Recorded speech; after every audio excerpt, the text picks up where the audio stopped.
Hey there, everybody. So, time for another lesson. This time, we're going to talk about angles outside of a circle.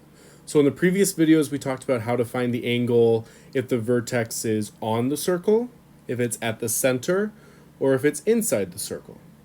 All right, so now we're going to talk about angles that are outside. How do I find the measure of an angle that's outside the circle? So, we have three different situations here. We could have a tangent and a secant, which is shown in this diagram here. Two tangents, which is the middle diagram, or two secants, which is the last diagram. All right, if we have one of those situations where those lines intersect outside a circle, then the measure of the angle formed is half the difference of the measures of the intercepted arcs. All right, so you see that here. We subtract the two arcs that it intercepts and we divide by 2. All right, so kind of the general form there is that the angle that's formed is equal to the big arc minus the small arc divided by 2. This is our general formula for when the angle vertex is outside the circle. Big arc minus small arc divided by 2. So let's do some examples. In example 1a, we've got this angle x out here. All right. If I extend that secant and that tangent out, I will see that it intercepts the 170. So this is the big arc. And it also intercepts this 72, which is the small arc. So x is going to be big arc minus small arc divided by 2. So we get 170 minus 72 divided by 2, and I'll get x equals 49. Okay? Big arc minus small arc divided by 2. So next, in example B, we got two secants here.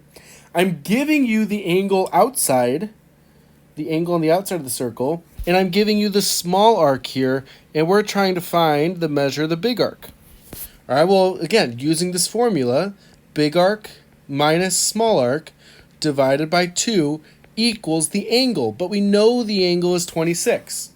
So we've got this equation here that we can then solve for. So I'm going to multiply both sides by 2. So I get y minus 30 equals 52. Add 30, so y equals 82 degrees. So y is 82 degrees. Should probably put a degree marker over there. All right, so that's how we can use this formula to find one of the missing arcs. Go ahead and try C on your own. C and E are going to kind of act as our you try now. So I'm not going to go through those. We'll go through those in class. All right, but try C on your own. Let's move on to part D. Part D. All right, so we've got a big arc. We've got our big arc here and our small arc here. And we know the angle is 30 degrees. So if we set this up, we've got big arc, which is 5x plus 10, minus small arc, which is 3x plus 4. Cut that in half, and that's going to equal the angle. All right, notice what I have here. All right, I've got two quantities that I'm subtracting, so I need those parentheses around there, okay? Do not forget the parentheses, because if you put this without parentheses, what's different is that you're going to forget that you need to distribute the negative sign. You are subtracting all of 3x plus 4 from 5x plus 10. So make sure that you have your parentheses around your quantities. All right, because when I distribute, now I can drop the parentheses. 5x plus 10 minus 3x minus 4, because I distribute that negative sign, equals 60. So I distributed and I also multiplied both sides by 2. So now what I can do is combine like terms. So I got 2x plus 6 equals 60. So 2x equals 54. So x is going to equal 27. All right, so that just make sure if you're subtracting a quantity, that quantity needs to be in parentheses there. All right, E is a challenge one, but I want you to try to figure it out. You got the angle, you got the small arc, you need to find something to represent the big arc. And I can't just call the big arc X because there's already an X in play. And I don't want to call it Y. I don't want to call it a different variable because then I have two variables that I'm trying to solve for. And we don't know how to do that. All right, so think. My hint for you for that are how many degrees are in a total circle. All right, so try E on your own. And to wrap up this video, just problem F, we've got angle MOP, which is a central angle, which means that the arc that it intercepts here, the small arc, is going to be congruent. They're going to be equal to each other. I shouldn't use the word congruent. They're going to be equal. So the central angle equals the arc that it intercepts. All right, so that's 165.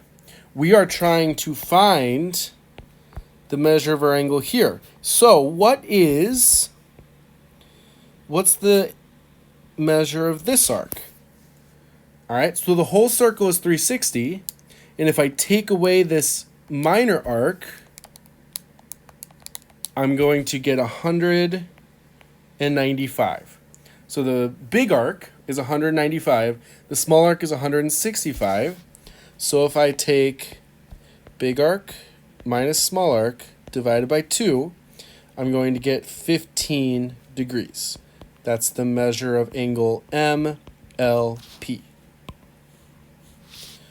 All right, so that is angles outside a circle. Shorter lesson today because there's only one relationship that we're looking at. It's angles outside the circle, and that relationship is always angle equals big arc minus small arc all over 2. Half the difference of the two intercepted arcs. Okay, so make sure you remember your parentheses. Try out C and E. Those are little challenge problems for you. All right, good things that you would see on a quiz or a test.